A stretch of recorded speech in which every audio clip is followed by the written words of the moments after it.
Saudara-saudara, selamat hari Minggu, selamat pagi. Bacaan kita hari ini tentu bukan sesuatu yang baru, ini bacaan yang sering kita dengar. Tafsirannya juga sudah bermacam-macam yang saya yakin saudara pernah dengar. Tapi hari ini saya mau bicara tentang hasilnya, langsung tentang manusia yang berbuah. Nah, pertanyaannya saudara-saudara, seperti apa sih manusia yang berbuah itu? Slide-nya boleh ditayangkan. Yang kedua, ya, saudara-saudara, kalau ini pohon ya, pohon berbuah tuh jelas, pohon jeruk berbuah jeruk, pohon mangga berbuah mangga. Kalau manusia berbuah itu seperti apa? Ini konsep yang sering disebut-sebut berakar, bertumbuh, berbuah ya, kurikulum di gereja selalu gitu ya, berakar, bertumbuh, berbuah. Tapi seperti apa sih orang yang berbuah? Saudara termasuk yang sudah berbuah belum? Kalau sudah, seperti apa? Kalau belum, seperti apa? Pernah bertanya-tanya dalam diri sendiri, kepada diri sendiri, saya ini termasuk orang berbuah apa enggak ya? Nah, saudara-saudara, saya mau membantu dengan gambar berikut ini. Ini gambar tangan. Ya, maksudnya dengan tangannya supaya kita mudah 1, 2, 3, 4, 5 gitu ya. Saudara-saudara, orang itu berbuah atau tidak itu juga diperlukan kehidupan yang utuh, yang holistik. Kalau ada satu hal yang mengganggu dalam kehidupannya, ini biasanya akan sulit untuk berbuah secara menyeluruh. Ya, maka yang pertama saudara-saudara adalah soal kesehatan. Nah, soal kesehatan ini bukan berarti saya sakit-sakitan apa berarti saya nggak bisa berbuah. Enggak ya. Slide-nya boleh maju.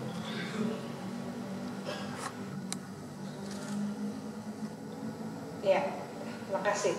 Saudara-saudara, bukan berarti kalau kita sakit-sakitan lalu kita nggak bisa berbuah, nggak juga. Tapi begini, pohon itu kan harus sehat.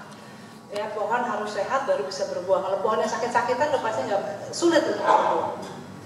Nah, ketika orang punya masalah dengan kesehatan, biasanya energinya akan fokus untuk diri sendiri, ya, untuk menyembuhkan dirinya. Boro-boro mau berbuah. Bangun tidur turun dari ranjang aja susah, ya.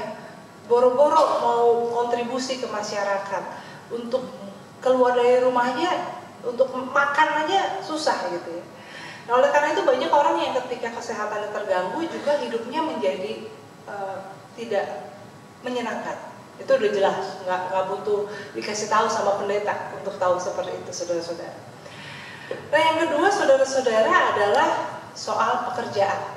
Ya, pekerjaan, tapi juga dalam hal ini garis miring vocation. Pekerjaan itu orang, ini saya nggak ngomongin soal berbuah dulu ya, saya ngomongin soal menjadi manusia yang utuh sehingga siap untuk berbuah. Pekerjaan, kalau pekerjaan itu, kalau orang nggak punya pekerjaan, akan sulit untuk merasa hidupnya utuh, kecuali lagi ke sekolah ya. Tapi kalau misalnya sudah lulus yang mencari pekerjaan, orang pasti ingin punya pekerjaan. Makanya orang ketika pensiun biasanya kemudian mengalami krisis. Karena pekerjaan bukan soal income, tapi soal memberi makna dalam kehidupan. Makanya pekerjaan adalah juga vocation. Ada orang yang pekerjaannya gajinya besar, ya, pekerjaannya bergengsi, tapi dia nggak happy dengan pekerjaannya karena dia merasa ini nggak sesuai dengan panggilan jiwanya. Maka ini juga akan sulit untuk berbahagia, untuk memberi buah yang nyata dalam kehidupan. Yang ketiga, saudara-saudara, adalah soal kontribusi sosial. Kadang-kadang orang merasa saya sehat, saya baik gitu ya, maksudnya saya juga punya pekerjaan yang baik, saya nggak menyusahkan orang dan sebagainya. Tetapi kalau orang itu tidak punya kontribusi sosial, ya, tidak punya kegiatan sukarela yang dia lakukan, ketika dia melakukan kegiatan bukan hanya soal bisnis, bukan hanya soal cari duit, bukan hanya soal kewajiban, tapi sesuatu yang dilakukan dengan sukarela tanpa mengharapkan imbalan, maka hidupnya juga masih kurang. Orang yang tidak punya kontribusi sosial, saudara-saudara, ini yang menyedihkan adalah seringkali nanti dia tuh ditungguin cuma warisannya. Ya. Kalau dia mati, orang senang karena dapat warisan. Tapi tidak akan banyak yang kehilangan. Ada nggak ada dia nggak ngefek. Orang nggak merasa. Aduh coba ya kalau masih ada bapak itu atau kalau masih ada ibu itu, karena dia tuh dulu banyak membantu dan sebagainya. Cerita tentang kontribusi dia diceritakan walaupun dia mungkin sudah lama dipanggil Tuhan. Nah yang keempat saudara-saudara adalah soal relasi. Orang bisa jadi dia sehat, pekerjaannya dia juga baik, dia suka pekerjaannya, dia berkontribusi sosial, tetapi relasinya buruk. Relasi buruk dengan sesama. Ya, sama orang lain mudah salah paham, mudah berkelahi, sulit memaafkan, banyak dendam, luka-luka yang disimpan, ini juga akan sulit untuk bisa berbuah, untuk bisa menikmati kehidupan itu sendiri. Dan yang kelima saudara-saudara adalah soal pertumbuhan, personal growth. Pertumbuhan ini bukan tumbuh ke samping atau tumbuh ke atas ya, tetapi soal pertumbuhan kemampuan kita. Ada orang-orang yang sudah sampai lanjut usia sekalipun masih suka membaca buku misalnya, masih suka baca berita, mengikuti, jadi menambah skill, menambah kemampuan, menambah wawasan sehingga nggak begitu-begitu aja. Tapi ada orang yang umurnya masih relatif muda, ya, belum masuk usia lanjut, tapi sudah berhenti bertumbuh, sudah merasa puas. Tidak lagi mau belajar, tidak lagi mau mengembangkan wawasan, bahkan dari segi agama, spiritualitas juga tidak mau bertumbuh. Ya udahlah, saya udah pernah baca Alkitab sekali dari awal sampai akhir, udah dong, udah cukup gitu ya. Lalu nggak menambah skill kehidupan dan sebagainya. Nah manusia juga perlu untuk bertumbuh ya, makanya ada orang yang tetap belajar bahasa, misalnya belajar bahasa asing. Saya dulu pernah berapa kali belajar bahasa asing. Teman-teman di kelas saya itu banyak juga yang sudah usia 60 ke atas, masih rajin gitu ya. Mereka kadang-kadang masih punya bisnis dari kantornya, pergi ke tempat les, selalu belajar, bukan cuma tingkat 1 tapi bisa sampai tingkat 4, bahkan ikut ujian dan seterusnya, ambil sertifikat dan seterusnya. Saudara, orang juga perlu bertumbuh supaya utuh gitu ya. Nah kalau kita kelima aspek ini kita baik, maka sebetulnya dengan sendirinya pasti kita menghasilkan buah dalam kehidupan kita. Sekali lagi soal kesehatan bukan berarti saya mau katakan kalau orang sakit-sakitan itu jadi nggak bisa berbuah. Walaupun ini disebutkan pertama karena memang kalau kita nggak sehat, susah ya, kesehatan itu kan sangat berharga, makanya dijaga dengan baik.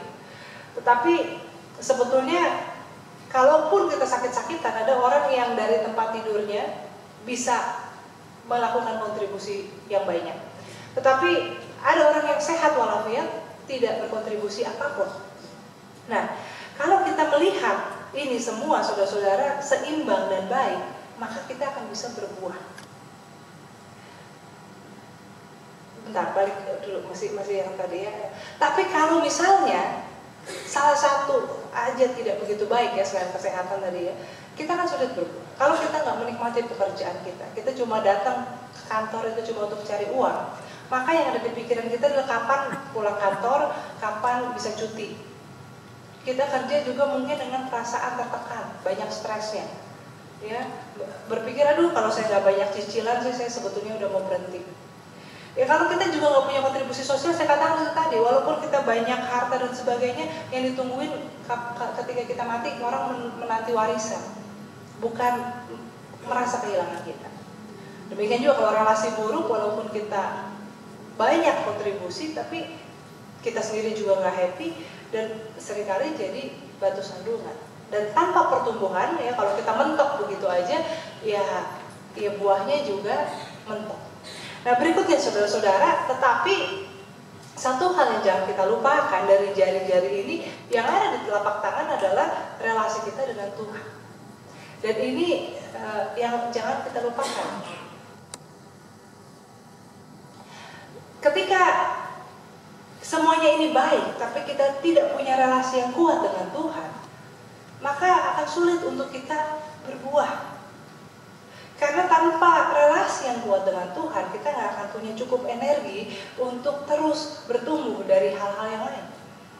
Di kelima hal tadi.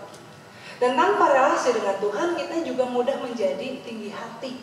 Ketika semuanya baik, kok saya udah mencapai ini, saya sehat, saya begini, begitu, dan sebagainya, lalu kita menjadi tinggi hati. Kita lupa untuk bersyukur bahwa Tuhan yang memberikan pertumbuhan itu semua. Nah, oleh karena itu, slide berikutnya, saudara-saudara, sebagai orang Kristen, telapak tangan, kehidupan kita ya untuk berbuat, telapak tangan harus kuat, baru jari-jari menjadi kuat, maka relasi kita dengan Tuhan pun harus kuat. Nah, bagaimana kita menumbuhkan relasi kita dengan Tuhan?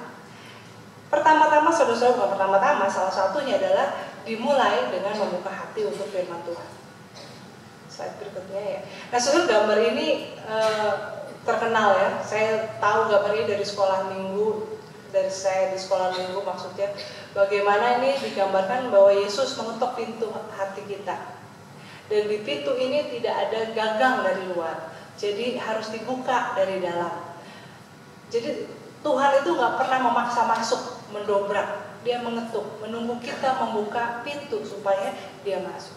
Demikian juga untuk bertumbuh, untuk menjadi kuat dalam relasi kita dengan Tuhan, kita perlu mau membuka hati kita untuk firman Tuhan. Slide berikutnya. Nah, permasalahannya saudara-saudara di sini dikatakan no matter the truth, people see what they want to see. Apapun kebenarannya, orang tuh mau melihat apa yang mereka mau lihat. Nah, ini seringkali masalahnya adalah kita ini merasa sudah membuka hati untuk mendengarkan firman Tuhan, tapi sebetulnya kita tidak mencari kebenaran. Kita mencari dibenarkan. Lalu kita punya pergumulan, kita minta nasihat. Begitu nasihatnya nggak cocok dengan hati kita, biasanya kita kemudian cari second opinion ya. Ya kalau ke dokter sih nggak apa-apa second opinion. Sebetulnya juga nggak apa-apa juga minta nasihat, minta second opinion juga nggak apa-apa. Tapi seringkali ini yang terjadi. Seringkali kita bertanya, minta masukan, tapi ketika dikasih masukan yang nggak enak kita nggak suka. Kita mencari kebenaran dalam firman Tuhan, tapi kita hanya mau melihat apa yang cocok, apa yang enak buat hati kita. Ini gambar berikut ini, contohnya saudara-saudara ya, ini Paus Fransiskus. Orang bisa melihat dia sebagai orang perwakilan orang Kristen. Maksudnya ini perwakilan Kristus.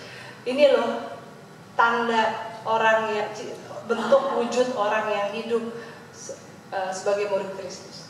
Tapi orang yang lain juga bisa berarti, oh enggak, dia ini sebetulnya komunis ya. Saudara-saudara, kebenaran itu menjadi tergantung bagaimana kita mau melihat. Berikut ini adalah, misalnya contoh ini adalah buku-buku yang dijual, beredar. How do we know if the Bible is true? Ya, is the Bible true? Jadi buku ini muncul tentu karena ada pertanyaan, pergumulan dari orang-orang, apa benar sih si Alkitab itu benar? Nah, jadi ketika kita dikatakan ayo dong kita membuka hati untuk menerima firman Tuhan, kadang-kadang kita juga masih banyak keraguan. Apa iya firman Tuhan masih relevan untuk hidup saya? Apa iya firman Tuhan itu berkuasa? Apa iya kalau saya ikutin firman Tuhan maka hidup saya benar jadi enak? Tapi saudara-saudara, ketika kita mau membuka hati kita, maka firman Tuhan mengatakan begini. Slide berikutnya. Firman Tuhan itu mengalir seperti hujan atau salju, tidak akan turun dengan sia-sia, dan ia akan mengalirkan berkat. Yesaya 55 ayat 10 sampai 12 yang tadi kita baca. Nah, saudara-saudara, ketika Tuhan memberi firman-Nya itu bukan untuk menyusahkan hidup kita, tetapi untuk memberkati kita. Dan ketika kita mau membuka hati untuk menerima firman Tuhan, itu seperti dia dikatakan seperti air yang mengalir, yang membersihkan, yang memurnikan, yang menyuburkan. Dan yang kita perlu lakukan tinggal membuka hati kita, menyingkirkan ego kita, menyingkirkan keraguan-raguan kita, dan firman Tuhan itu akan mengalir dengan deras. Dalam perumpamaan tentang seorang penabur juga, saudara-saudara, Matius 13 juga menggambarkan bahwa firman Tuhan itu ditabur dengan murah hati. Yang namanya benih itu adalah barang mahal di Israel masa itu, masa Alkitab, apalagi di masyarakat agraris yang namanya benih itu barang mahal, saudara-saudara. Nggak seperti sekarang yang namanya pembiakan benih dan sebagainya bisa dilakukan dengan lebih mudah. Zaman dulu itu susah ya untuk mendapat benih yang bagus. Tapi perhatikan penabur ini sembrono sekali. Penabur dalam perumpamaan ini dia menabur benih itu di pinggir jalan, ke tempat yang ada semak-semaknya. Ya, saya tidak pernah bercocok tanam, saudara-saudara. Pernah sih sekali tapi gagal ya. Dan kalau dihitung waktu kecil yang nanam toge di kapas itu tentu tidak terhitung sebagai bercocok tanam. Tapi kalau kita lihat video-video tentang orang yang menanam, itu orang kalau nanam padi kan satu-satu ya. Benihnya juga di lubang itu dimasuk tanah dibuat dulu lubangnya lalu dimasukkan. Nggak asal sebar. Tapi perumpamaannya digambarkan penabur ini menabur benih itu sembarangan. Tapi demikian juga ketika kita membuka hati kita, saudara-saudara, firman Tuhan itu bisa kita temukan di mana saja. Karena Tuhan tidak pernah pelit untuk menyatakan dirinya, untuk menyampaikan firman. Dan dikatakan saudara-saudara, hati yang mendengarkan dan memahami firman Tuhan akan menjadikan hidup orang itu berbahagia dan berbuah. 100 kali lipat, 60 kali lipat, 30 kali lipat.